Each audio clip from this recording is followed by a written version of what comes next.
नमस्ते प्यारे साथियों, कैसे हैं आप सभी। आशा करता हूं बहुत ही अच्छे होंगे और अच्छे से पढ़ाई कर रहे होंगे। दोस्तों, आज हम आप सबके समक्ष जूनियर सहायक अध्यापक भर्ती परीक्षा हेतु हिंदी भाषा से संबंधित प्रैक्टिस सेट संख्या 10 लेके आए हैं। अभी तक हम लोगों ने 9 प्रैक्टिस सेट तक दे चुके हैं, जो मेरे यूट्यूब चैनल के प्लेलिस्ट पे पड़ा हुआ है। आप वहां से प्राप्त कर देख सकते हैं। इसके अलावा इन सब का PDF जो है हम अपने टेलीग्राम चैनल पर अपलोड कर देते हैं, आप वहां से प्राप्त कर सकते हैं। चलिए देर न करते हुए शुरू करते हैं क्वेश्चन नंबर 1 से।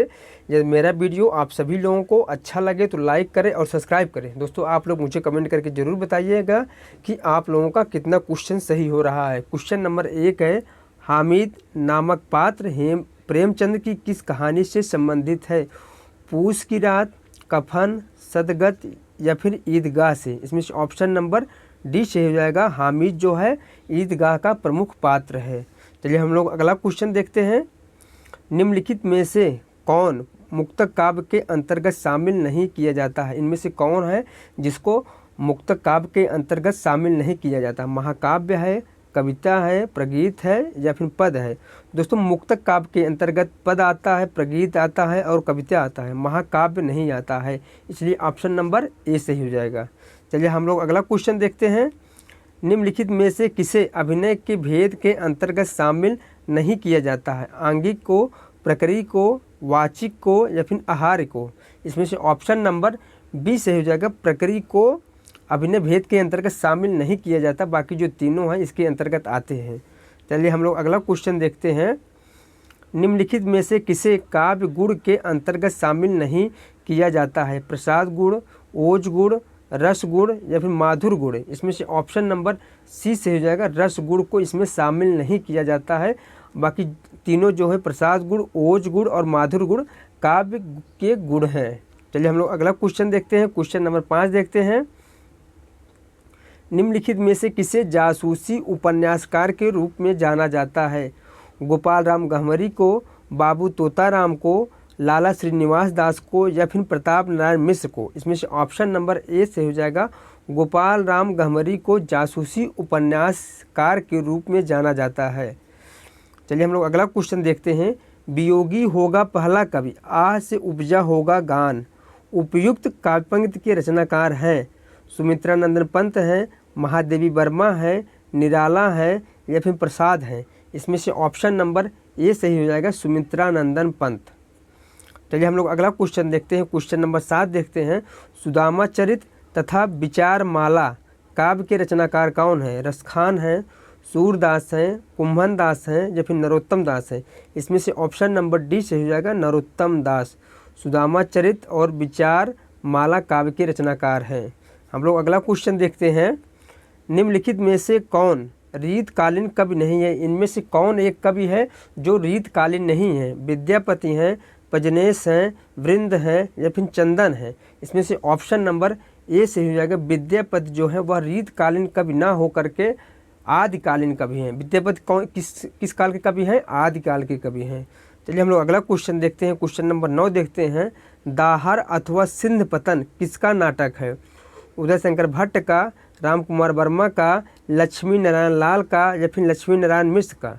क्वेश्चन नंबर 9 का ऑप्शन नंबर ए से हो जाएगा। उदय शंकर भट्ट का नाटक है ये दोनों। चलिए हम लोग अगला क्वेश्चन देखते हैं। मिलिंद उपनाम निम्नलिखित में से किसका है? उदय शंकर भट्ट का है, केदारनाथ मिश्र का है, जगन्नाथ प्रसाद का है या फिर जय शंकर प्रसाद का है?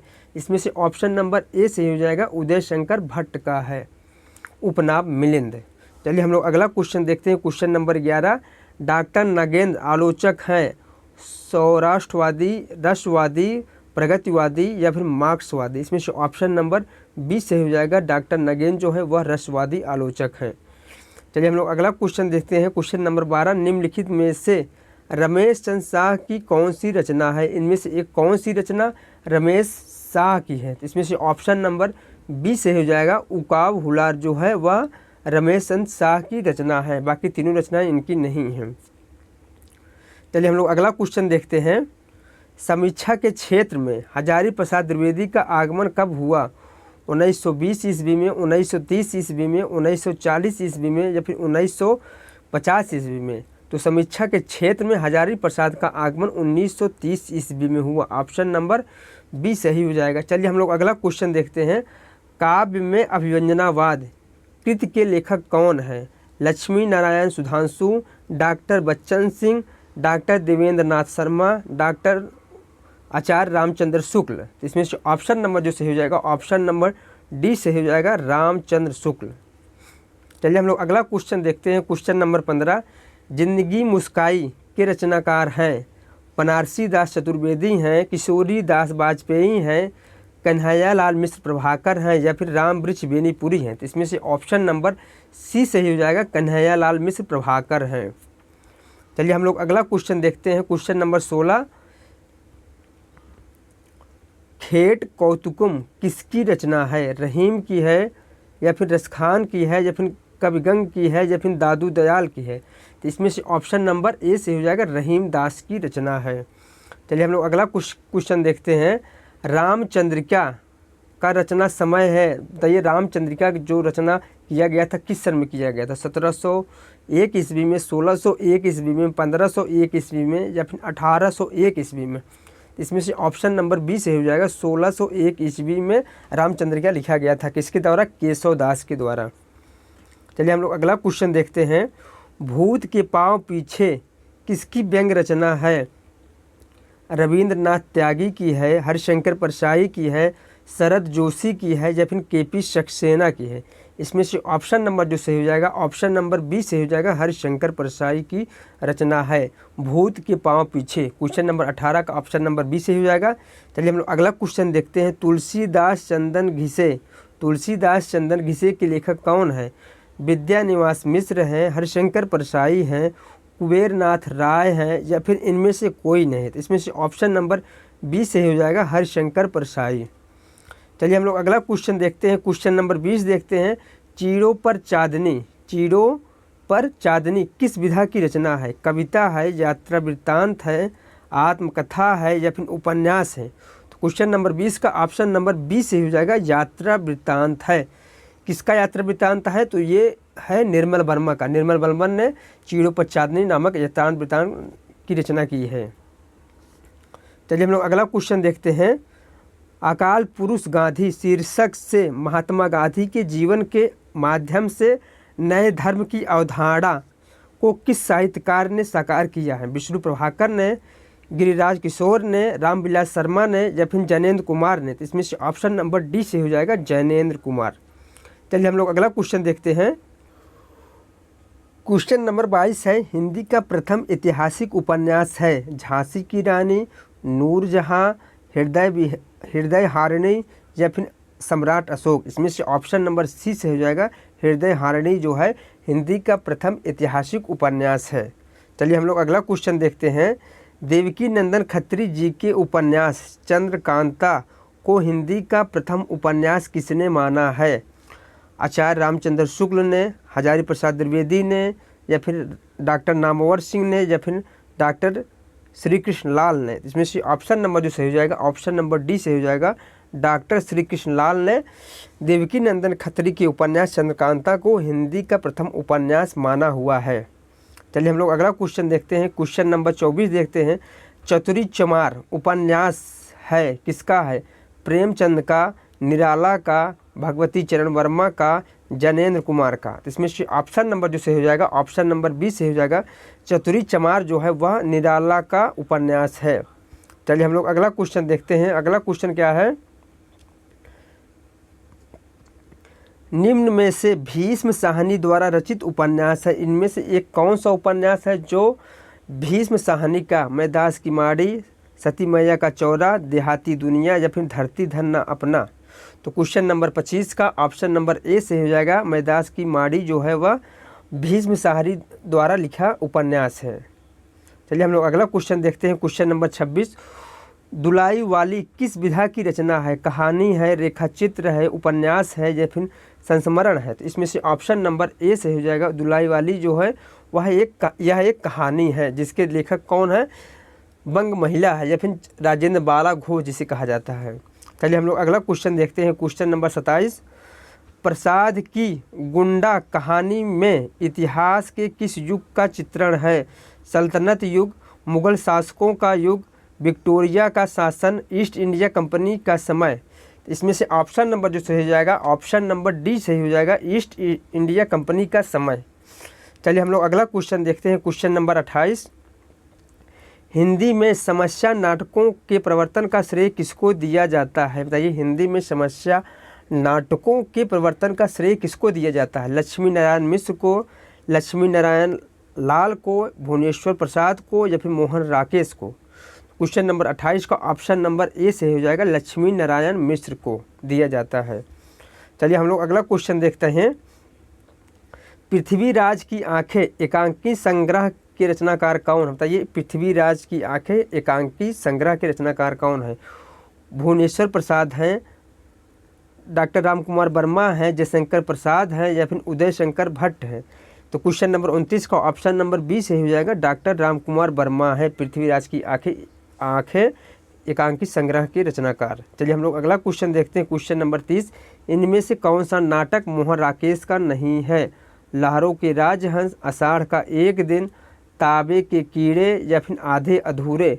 तो दोस्तों इसमें से ऑप्शन नंबर जो से हो जाएगा, ऑप्शन नंबर सी से हो जाएगा, ताबे के कीड़े जो नाटक है यह मोहन राकेश का नाटक नहीं है बल्कि भुवनेश्वर का नाटक है। बाकी तीनों जो नाटक हैं वह मोहन राकेश के नाटक हैं। चलिए हम लोग अगला क्वेश्चन देखते हैं, क्वेश्चन नंबर 31। कोकसार किसकी रचना है? घनानंद की, बोधा की, ठाकुर की, या फिर आलम की? तो क्वेश्चन नंबर 31 का ऑप्शन नंबर ए से हो जाएगा, कोकसार जो है वह घनानंद की रचना है। चलिए हम लोग अगला क्वेश्चन देखते हैं, क्वेश्चन नंबर 32 देखते हैं। इनमें से किस कवि की प्रेमिका का नाम सुजान था? इनमें से किस कवि की प्रेमिका का नाम सुजान था? बताइए, रसखान, बिहारी, घनानंद, या फिर आलम? इसमें से ऑप्शन नंबर सी से हो जाएगा, घनानंद की प्रेमिका का नाम सुजान था। ऑप्शन नंबर सी से हो जाएगा। चलिए हम लोग अगला क्वेश्चन देखते हैं, क्वेश्चन नंबर 33 देखते हैं। घनानंद, बताइए, घनानंद रीत काव्य के किस धारा के अंतर्गत आते हैं? बताइए, घनानंद जो है रीत काव्य की किस धारा के कवि हैं? रीतबद्ध, रीत मुक्त, रीत सिद्ध, या फिर इनमें से कोई नहीं? तो इसमें से ऑप्शन नंबर बी से हो जाएगा, घनानंद जो है वह रीत मुक्त काव्य धारा के कवि हैं। अगला क्वेश्चन है, पद्माकर द्वारा रचित अलंकार ग्रंथ कौन सा है? भाषा भूषण है, रामचंद्राभरण है, या फिर काव्यालंकार है, या फिर पद्माभरण है? इसमें से ऑप्शन नंबर डी से हो जाएगा, पद्माभरण। चलिए हम लोग अगला क्वेश्चन देखते हैं, क्वेश्चन नंबर 35 देखते हैं। मीराबाई की रचना नहीं है, इनमें से एक कौन सी रचना मीराबाई का नहीं है? प्रेम वाटिका, रुक्मणी मंगल, नरसिंह मेहता की हुंडी, या फिर नरसिंह जी का मायरा? इसमें से ऑप्शन नंबर ए सही हो जाएगा, प्रेम वाटिका जो है वह रसखान की रचना है, ना कि मीराबाई की रचना है। बाकी तीनों जो रचना है वह मीराबाई की है। अगला क्वेश्चन है, सूरदास किस रस का कोना कोना झाँक आए थे? बताइए, सूरदास जो है किस रस का कोना कोना झाँक आए थे? शांत, करुण रस, मैत्री रस, या फिर वात्सल रस? इसमें से ऑप्शन नंबर डी से हो जाएगा, वात्सल रस का कोना कोना झाँक आए थे सूरदास। चलिए हम लोग अगला क्वेश्चन देखते हैं।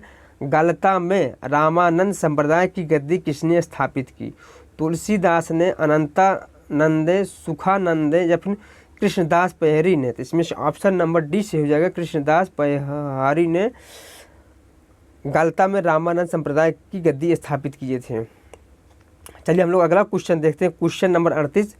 सिद्ध कवियों द्वारा प्रयुक्त भाषा को कहा जाता है डिंगल भाषा, या फिर अवहट भाषा, या फिर अभ्रंश भाषा, या फिर संध्या भाषा? इसमें से ऑप्शन नंबर डी से हो जाएगा, संध्या भाषा। चलिए हम लोग अगला क्वेश्चन देखते हैं। 12 बरिस ले कुकर जिए और 13 ले जिए सियार, बरिस 18 छत्री जिए आगे जीवन को धिक्कार? किस विधा की रचना है? सोहर है, कजली है, बिरहा है, या फिर आल्हा है? इसमें से ऑप्शन नंबर डी से हो जाएगा, आल्हा है। आल्हा विधा की रचना है यह। चलिए हम लोग अगला क्वेश्चन देखते हैं, क्वेश्चन नंबर 40 देखते हैं। वीर गाथाकालीन रासो काव्य में निम्नलिखित में से किस विषय का वर्णन नहीं है? आश्रयदाताओं का अतिरंजनपूर्ण वर्णन, तो ये दोस्तों यह विषय है इसलिए नहीं होगा। इतिहास और कल्पना का सम्मिश्रण, इसका भी वीर गाथा काल में उल्लेख किया जाता था, यह भी नहीं होगा। कृष्ण लीला का प्रतिपादन जो है दोस्तों वह वीर गाथा कालीन रासो काव्य में नहीं किया जाता था, और युद्धों का सजीव एवं गत्यात्मक वर्णन इसका भी किया जाता है, इसलिए ऑप्शन नंबर सी सही हो जाएगा इसमें। चलिए हम लोग अगला क्वेश्चन देखते हैं। बाघेली हिंदी के किस उपभाषा वर्ग की बोली है? पूर्वी हिंदी, पश्चिमी हिंदी, राजस्थानी हिंदी या फिर बिहारी हिंदी? इसमें से ऑप्शन नंबर ए सही हो जाएगा, पूर्वी हिंदी के अंतर्गत आती है बाघेली। चलिए हम लोग अगला क्वेश्चन देखते हैं। क्वेश्चन नंबर 42 देखते हैं। संघ की राजभाषा हिंदी और लिपि देवनागरी होगी, यह संविधान के किस अनुच्छेद में वर्णित है? अनुच्छेद 343, अनुच्छेद 344, अनुच्छेद 345 या फिर अनुच्छेद 346? इसमें से ऑप्शन नंबर ए से हो जाएगा अनुच्छेद जो है 343। चलिए हम लोग अगला क्वेश्चन देखते हैं। Question number 43।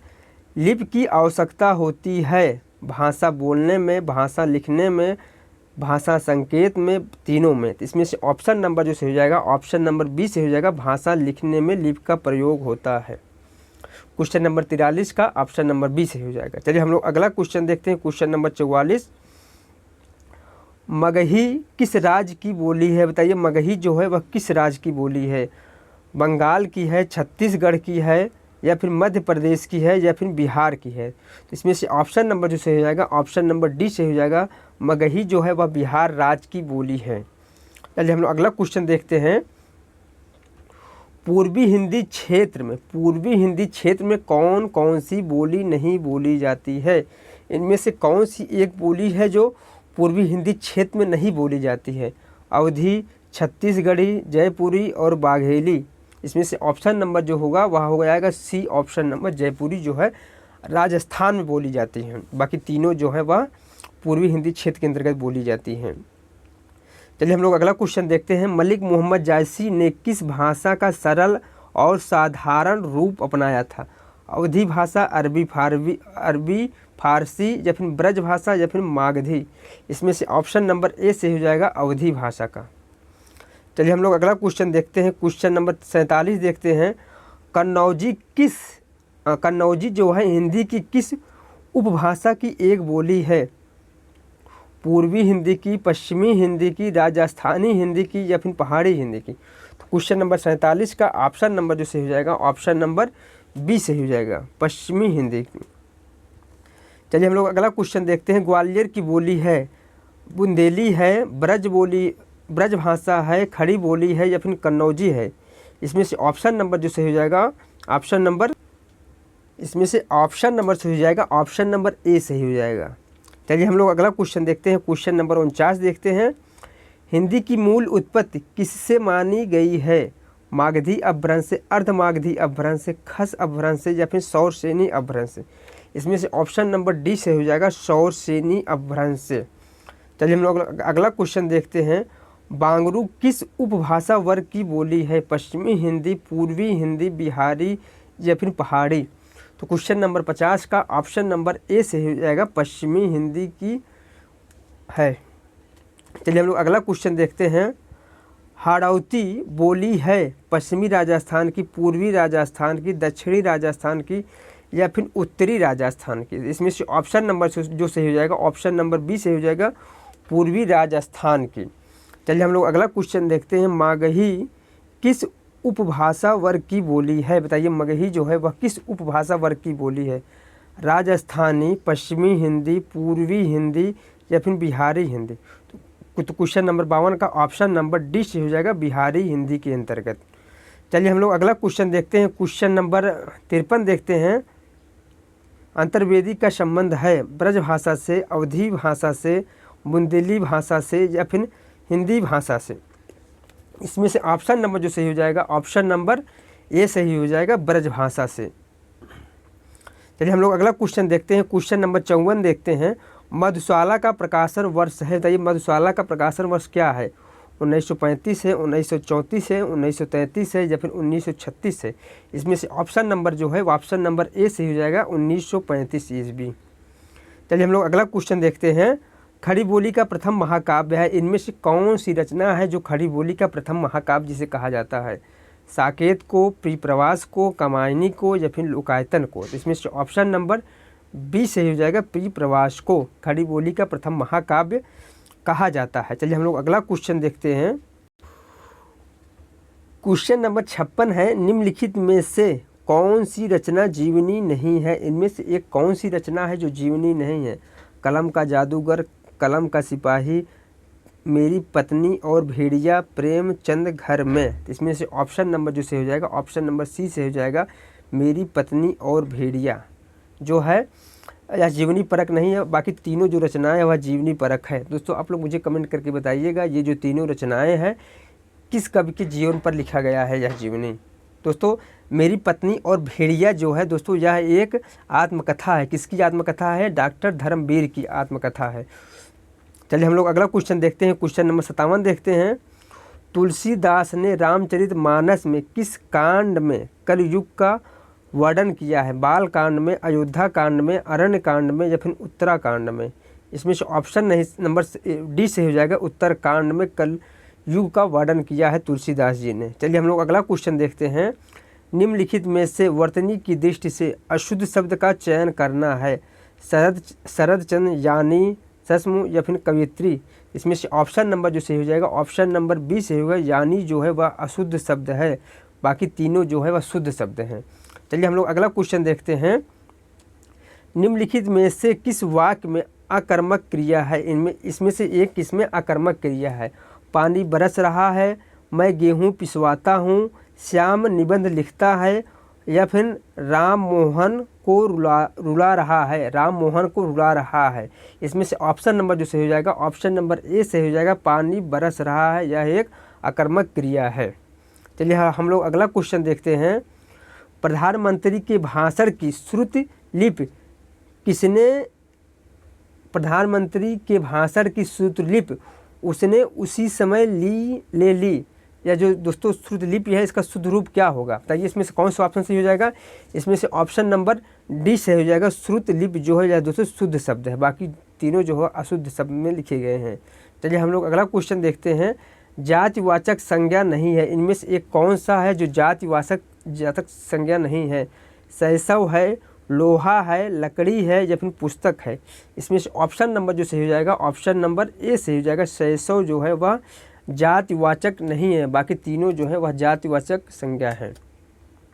शैशव जो है दोस्तों वह भाववाचक संज्ञा है। कौन है? भाववाचक संज्ञा है। चलिए हम लोग अगला क्वेश्चन देखते हैं। लक्ष्य भ्रष्ट में समास है, कौन सा समास है? करण तत्पुरुष समास है, अपादान तत्पुरुष समास है, संबंध तत्पुरुष समास है या फिर अधिकरण तत्पुरुष समास है? तो क्वेश्चन नंबर 62 का ऑप्शन नंबर बी से हो जाएगा अपादान तत्पुरुष समास है। चलिए हम लोग अगला क्वेश्चन देखते हैं। Question number 63। निम्न में विशेषण शब्द है, इनमें से कौन एक विशेषण शब्द है? लड़कपन, उचित, कठोरता या फिर घबराहट? इसमें से ऑप्शन नंबर जो सही हो जाएगा ऑप्शन नंबर बी से हो जाएगा उचित जो है वह विशेषण शब्द है। चलिए हम लोग अगला क्वेश्चन देखते हैं। तुलसीकृत में कौन सा समास है? तुलसीकृत में कौन सा समास है? कर्मधारय समास, द्वंद्व समास, द्विगु समास या फिर तत्पुरुष समास? तो क्वेश्चन नंबर 64 का ऑप्शन नंबर डी से हो जाएगा तत्पुरुष समास है। क्या है? तत्पुरुष समास है। चलिए हम लोग अगला क्वेश्चन देखते हैं। यथोचित का सही संधि विच्छेद क्या होगा? बताइए इसमें से कौन सा है जो यथोचित का सही संधि विच्छेद है? इसमें से ऑप्शन नंबर जो सही हो जाएगा ऑप्शन नंबर सी से हो जाएगा यथा प्लस उचित जो है वह यथोचित का सही संधि विच्छेद है। चलिए हम लोग अगला क्वेश्चन देखते हैं। महर्षि का सही संधि विच्छेद कौन सा है? बताइए इसमें से कौन सा एक है जो महर्षि का सही संधि विच्छेद है? इसमें से ऑप्शन नंबर जो सही हो जाएगा ऑप्शन नंबर सी से हो जाएगा महा प्लस ऋषि जो है वह सही संधि विच्छेद है। ऑप्शन नंबर सी यह दोस्तों गुण स्वर संधि है। चलिए हम लोग अगला क्वेश्चन देखते हैं। क्वेश्चन नंबर 67 देखते हैं। अनुलोम शब्द का विलोम क्या होगा? अनुलोम शब्द का विलोम जो होता है वह होता है प्रतिलोम। ऑप्शन नंबर 20 से हो जाएगा प्रतिलोम। अनुलोम का विलोम प्रतिलोम। चलिए हम लोग 68 क्वेश्चन देखते हैं। जेते तुम तारे तेते नभ में ना तारे, इस काव्य पंक्ति में दिए गए विकल्पों में से सही अलंकार का बताना है। इसमें कौन सा अलंकार है? उपमा अलंकार है, रूपक अलंकार है, यमक अलंकार है या फिर श्लेष अलंकार है? इसमें से ऑप्शन नंबर जो सही हो जाएगा ऑप्शन नंबर सी से हो जाएगा, यमक अलंकार है इसमें। चलिए हम लोग अगला क्वेश्चन देखते हैं। इस पुस्तक को देखो यह कितनी उपयोगी है। वाक्य में सर्वनाम का एक प्रकार है, बताइए कौन सा सर्वनाम है। पुरुषवाचक सर्वनाम है, निश्चयवाचक सर्वनाम है, अनिश्चयवाचक सर्वनाम है, या फिर संबंधवाचक सर्वनाम है। तो इसमें से ऑप्शन नंबर बी से हो जाएगा, निश्चयवाचक सर्वनाम है। चलिए हम लोग अगला क्वेश्चन देखते हैं। क्वेश्चन नंबर 70 देखते हैं। निम्नलिखित में से कौन सा शब्द आँख का पर्यायवाची नहीं है। इनमें से एक कौन है जो आँख का पर्यायवाची नहीं है। तो इसमें से ऑप्शन नंबर जो सही हो जाएगा ऑप्शन नंबर डी से हो जाएगा। दीर्घम्बु जो है दोस्तों आँख का पर्यायवाची नहीं है, बाकी तीनों जो है आँख के पर्यायवाची हैं। चलिए हम लोग अगला क्वेश्चन देखते हैं। Question number 71। कारवा किस का एकांकी संग्रह है। बताइए कारवा जो है किसका एकांकी संग्रह है। उपेंद्र नाथ अस का, विष्णु प्रभाकर का, राम कुमार वर्मा का, या फिर भुवनेश्वर प्रसाद का। तो क्वेश्चन नंबर 71 का ऑप्शन नंबर डी से हो जाएगा, भुवनेश्वर कुमार का एकांकी संग्रह है कारवा। चलिए हम लोग अगला क्वेश्चन देखते हैं। क्वेश्चन नंबर 72 देखते हैं। क्वेश्चन नंबर 72 क्या है। कौन सा शब्द आँख का पर्यायवाची नहीं है। चस्व है, दृग है, अच्छ है, या फिर अतुल है। इसमें से ऑप्शन नंबर जो सही हो जाएगा ऑप्शन नंबर डी, अतुल जो है आँख का पर्यायवाची नहीं है, बाकी तीनों हैं जो आँख के पर्यायवाची हैं। चलिए हम लोग अगला क्वेश्चन देखते हैं। Question number 73। इकारांत संज्ञा शब्द को बहुवचन बनाते समय क्या किया जाता है। बताइए दोस्तों इसमें से कौन सा ऑप्शन सही हो जाएगा। क्वेश्चन नंबर 73 का इसमें ऑप्शन नंबर सी सही हो जाएगा। ई को हासु करके अंतिम स्वर के बाद या लगा देते हैं। ठीक है। चलिए हम लोग अगला क्वेश्चन देखते हैं। क्वेश्चन नंबर 74 देखते हैं। निर्गुण शब्द में उपसर्ग है। बताइए निर्गुण शब्द में कौन सा उपसर्ग है। नी है, या फिर नी है, या फिर निर है, या फिर निर्गुण है। इसमें से ऑप्शन नंबर सी से हो जाएगा निर। चलिए हम लोग अगला क्वेश्चन देखते हैं। क्वेश्चन नंबर 75 देखते हैं। हम जो कुछ देख रहे हैं, हम जो कुछ देख रहे हैं सुंदर है सत्य नहीं। यह दृश्य जगत भाषित है बिन कर्म शिवत्व नहीं। उपयुक्त का पंक्ति में निम्नलिखित में से कौन सा छंद है। बताइए इसमें कौन सा छंद है। दोस्तों इसमें जो छंद होगा वह होगा हर गीतिका छंद। इसमें से दोस्तों ऑप्शन नंबर जो सही हो जाएगा ऑप्शन नंबर ए सही हो जाएगा। 14 मात्राओं की यति से 8 मात्राओं वाला मात्रिक छंद, जिसे हर गीतिका कहते हैं। ठीक है। चलिए हम लोग अगला क्वेश्चन देखते हैं। क्वेश्चन नंबर 76 देखते हैं। कच्छ का अर्थ है, कच्छ का क्या अर्थ है। कमरा या कांच होता है, कमरा किनारा होता है, या फिर कमरा तांबा होता है, या फिर कमरा कांख होता है। इसमें से ऑप्शन नंबर डी से हो जाएगा ऑप्शन नंबर डी से हो जाएगा। चलिए हम लोग अगला क्वेश्चन देखते हैं। दोहा के प्रथम चरण में कितनी मात्राएं होती हैं। बताइए दोहा के प्रथम चरण में कितनी मात्राएं होती हैं। 11 होती हैं, 12 होती हैं, 13 होती हैं, या फिर 14 होती हैं। तो इसमें से ऑप्शन नंबर जो सही हो जाएगा ऑप्शन नंबर सी से हो जाएगा, 13 मात्राएं होती हैं। चलिए हम लोग अगला क्वेश्चन देखते हैं। निम्नलिखित में से कौन सा भाववाच्य का उदाहरण है। इनमें से कौन सा भाववाच्य का उदाहरण है। मैंने पुस्तक पढ़ी जाती है, आम खाया जाता है, धूप में चला नहीं जाता है। तो इसमें से ऑप्शन नंबर जो सही हो जाएगा ऑप्शन नंबर डी, धूप में चला नहीं जाता है भाववाच्य है। चलिए हम लोग अगला क्वेश्चन देखते हैं। नेता का स्त्रीलिंग रूप दिए गए विकल्पों में से कौन सा है। नेत्री है, नेतृत्व है, नेता है, या फिर नेतानी है। इसमें से ऑप्शन नंबर ए से हो जाएगा नेत्री। चलिए हम लोग अगला क्वेश्चन देखते हैं। क्वेश्चन नंबर 80 देखते हैं। संचारी भावों की कुल संख्या कितनी है। बताइए संचारी भावों की कुल संख्या कितनी है। 8 है, 9 है, 36 है, या फिर 33 है। इसमें से ऑप्शन नंबर सी से हो जाएगा 33 है संचारी भावों की कुल संख्या। चलिए हम लोग अगला क्वेश्चन देखते हैं। सलमा घर जाती है, सलमा घर जाती है वाक्य है, सरल वाक्य है, निषेधात्मक वाक्य है, आज्ञार्थक वाक्य है, या फिर इच्छार्थक वाक्य है। तो इसमें से ऑप्शन नंबर ए से हो जाएगा सरल वाक्य है। चलिए हम लोग अगला क्वेश्चन देखते हैं। क्वेश्चन नंबर 82 देखते हैं। वह काम नहीं करता वाक्य में अव्यय पद है। वह है, काम है, नहीं है, या फिर करता है। इसमें से ऑप्शन नंबर सी से हो जाएगा नहीं जो है वह अव्यय पद है। चलिए हम लोग अगला क्वेश्चन देखते हैं। निम्नलिखित विकल्पों में से तद्भव शब्द है, इनमें से कौन सा एक शब्द है जो तद्भव है? अगम है, आश्रय है, अवगुण है या फिर स्नेह है? इसमें ऑप्शन नंबर ए सही हो जाएगा। अगम जो है वह तद्भव शब्द है। इसका तत्सम शब्द अगम में होता है। इसका तत्सम शब्द अगम में होता है, तद्भव अगम होता है। चलिए हम लोग अगला क्वेश्चन देखते हैं। क्वेश्चन नंबर 84, इनमें से कृदांत कौन सा है? मिठाई कृदांत है, लड़ाई है, दवाई है या फिर ताई है? इसमें से ऑप्शन नंबर जो सही हो जाएगा ऑप्शन नंबर बी, लड़ाई जो है वह कृदांत है। चलिए हम लोग अगला क्वेश्चन देखते हैं। क्वेश्चन नंबर 85, वह खा रहा था, मैं खा रहा था, कौन सा काल है? पूर्ण भूतकाल, अपूर्ण भूतकाल या फिर संदिग्ध भूतकाल या फिर समान भूतकाल? तो इसमें से ऑप्शन नंबर बी से हो जाएगा अपूर्ण भूतकाल। चलिए हम लोग अगला क्वेश्चन देखते हैं। क्वेश्चन नंबर 86 देखते हैं। इनमें से कौन सा शब्द कनक का समानार्थी नहीं है? इनमें से कौन सा एक शब्द है जो कनक का समानार्थी नहीं है? सोना है, मक्का है, धतूरा है या फिर गेहूँ है? इसमें से ऑप्शन नंबर जो सही हो जाएगा ऑप्शन नंबर बी से हो जाएगा। मक्का जो है वह किसका कनक का पर्यायवाची शब्द नहीं है। बाकी सोना, धतूरा, गेहूँ जो है वह तीनों जो है कनक के पर्यायवाची शब्द हैं। चलिए हम लोग अगला क्वेश्चन देखते हैं। निम्नलिखित में से कौन सा शब्द सारंग का अर्थ नहीं है?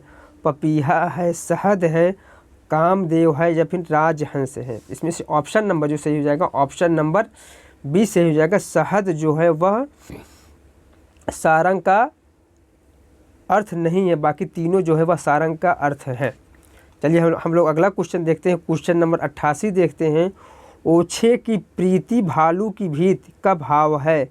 बालू की दीवार कमज़ोर होती है, ओछे लोग बालू की दीवार बनाकर रहते हैं या फिर बालू की दीवार की भांति ओछे लोग का प्रेम अस्थायी होता है या फिर बालू ओछा पदार्थ होता है? इसमें से ऑप्शन नंबर जो सही हो जाएगा ऑप्शन नंबर सी से ही हो जाएगा। ठीक दोस्तों, क्या सही हो जाएगा? ऑप्शन नंबर सी से ही हो जाएगा।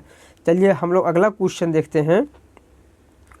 तेरी बरछी ने वर छीने, खलन के पंक्ति में कौन सा अलंकार है? रूपक है, अनुप्रास है, श्लेष है या फिर यमक है?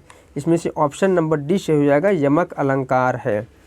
चलिए हम लोग अगला क्वेश्चन देखते हैं। क्वेश्चन नंबर 90, अनुकरण में उपसर्ग हैं, अन है, करण है, आ है या फिर अनु है? इसमें से ऑप्शन नंबर जो सही हो जाएगा ऑप्शन नंबर डी से हो जाएगा अनु उपसर्ग है अनुकरण के। चलिए हम लोग अगला क्वेश्चन देखते हैं। चा वर्ग ध्वनियाँ किस वर्ग में आती हैं? बताइए चा वर्ग ध्वनियाँ जो है वह किस वर्ग में आती हैं? तो इसमें से ऑप्शन नंबर जो सही हो जाएगा ऑप्शन नंबर सी से हो जाएगा, तालव्य के अंतर्गत आती हैं। चलिए हम लोग अगला क्वेश्चन देखते हैं। छोटी ई, बड़ी ई, च, छ, ज, झ, इयाँ आदि का उच्चारण किससे होता है? बताइए किससे होता है? कंठ से होता है, मूर्धा से होता है या फिर तालव्य से होता है या फिर ओष्ठ से होता है? तो इसमें से ऑप्शन नंबर जो सही हो जाएगा ऑप्शन नंबर सी से हो जाएगा, तालव्य से होता है। चलिए दोस्तों हम लोग अगला क्वेश्चन देखते हैं। दोस्तों क्वेश्चन नंबर 93 से 97 तक दोस्तों हम लोगों को गद्यांश के आधार पर प्रश्न का उत्तर देखना है। ठीक दोस्तों, चलिए हम लोग पहले गद्यांश देख लेते हैं। गद्यांश क्या है? शिक्षा को मनोवैज्ञानिक और प्रविधि मूलाधार देकर हमने जहाँ भौतिक परिवेश को पूर्णतः परिवर्तित कर दिया है और जीवन को अप्रत्याशित गतिशीलता दे दी है, वहाँ साहित्य, कला, धर्म और दर्शन को अपनी चेतना से बहिष्कृत कर मानव विकास को एकांगी बना दिया है। पिछली शताब्दी में विकास के सूत्र प्रकृति के हाथ से निकलकर मनुष्य के हाथ में पहुंच गए, विज्ञान के हाथ में पहुंच गए और इस बंद गली में पहुंचने का अर्थ मानव जाति का नाश भी हो सकता है। इसलिए नैतिक और आत्मिक मूल्यों को साथ साथ विकसित करने की आवश्यकता है, जिससे विज्ञान हमारे लिए भस्मासुर का हाथ न बन जाए। व्यक्ति की क्षुद्रता यदि राष्ट्र की क्षुद्रता बन जाती है तो विज्ञान भस्मासुर बन जाता है। तो क्या विज्ञान भस्मासुर बन जाता है? इस सत्य को प्रत्येक क्षण सामने रखकर ही अणु विस्फोट को मानव प्रेम और लोकहित की मर्यादा दे सकेंगे। अपरिसीमित भौतिक शक्तियों का स्वामी मानव आज अपने व्यक्तित्व के प्रति अनास्थावान नहीं है और प्रत्येक क्षण अपने अस्तित्व के संबंध में शंकाग्रस्त है। ठीक दोस्तों, चलिए हम लोग प्रश्न देखते हैं और फिर उसके बाद उसको उत्तर देखते हैं।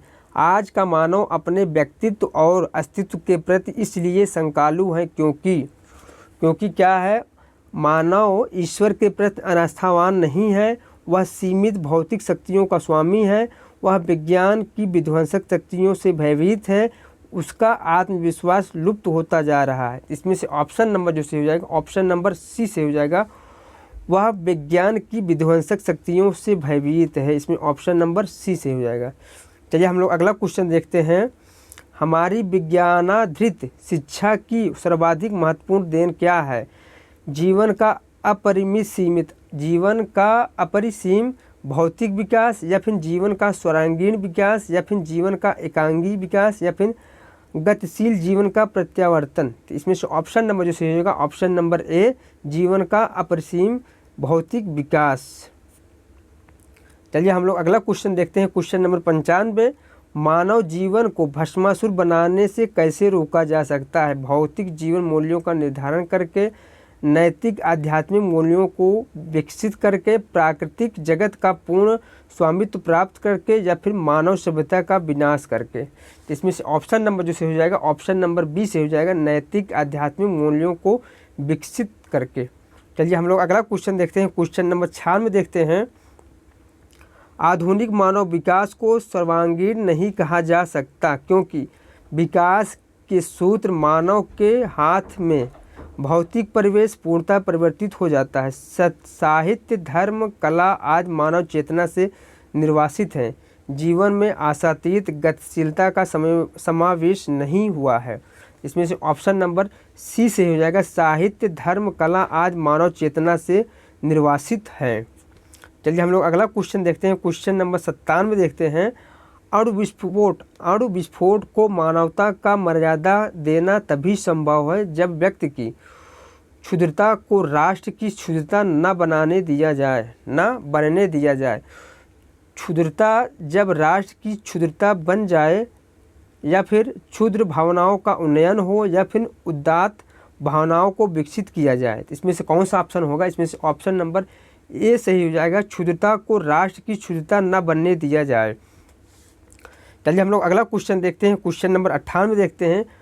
बच्चे बस से पाठशाला जाते हैं, इस वाक्य में कौन सा कारक है? अपादान कारक है, संप्रदान कारक है, कर्म कारक है, या फिर करण कारक है? इसमें से ऑप्शन नंबर डी से हो जाएगा, करण कारक है। चलिए हम लोग अगला क्वेश्चन देखते हैं। क्वेश्चन नंबर 99 देखते हैं। निम्न में कौन सा शब्द तत्सम है? इनमें से एक कौन सा शब्द तत्सम है? आलस्य, आम, आग, या फिर आसरा? इसमें से ऑप्शन नंबर ए से हो जाएगा, आलस्य। क्वेश्चन नंबर 99 है, निम्न में से कौन सा शब्द तत्सम है? आलस्य, आम, आग, या फिर आसरा? इसमें से ऑप्शन नंबर जो से हो जाएगा, ऑप्शन नंबर ए से हो जाएगा, आलस तत्सम शब्द है। इसका जो तद्भव होगा वह होगा आलस। चलिए हम लोग अगला क्वेश्चन देखते हैं। क्वेश्चन नंबर 100 देखते हैं और इस प्रैक्टिस सेट का लास्ट क्वेश्चन देखते हैं। निम्नलिखित विकल्पों में से तत्सम शब्द है, इसमें से कौन सा एक तत्सम शब्द है? तो वह है पाद, जो है वह तत्सम शब्द है। इसका तद्भव क्या होता है? इसका तद्भव पैर होता है। ठीक दोस्तों यह वीडियो यही समाप्त हो रहा है। इसका अगला भाग जो है 11 पार्ट हम दोस्तों कल लेके आएंगे। यदि मेरा वीडियो आप सभी लोगों को अच्छा लगे तो लाइक करें और सब्सक्राइब करें। ठीक दोस्तों, आप लोग मुझे कमेंट करके ज़रूर बताइएगा कि आप लोगों का कितना क्वेश्चन सही हुआ है।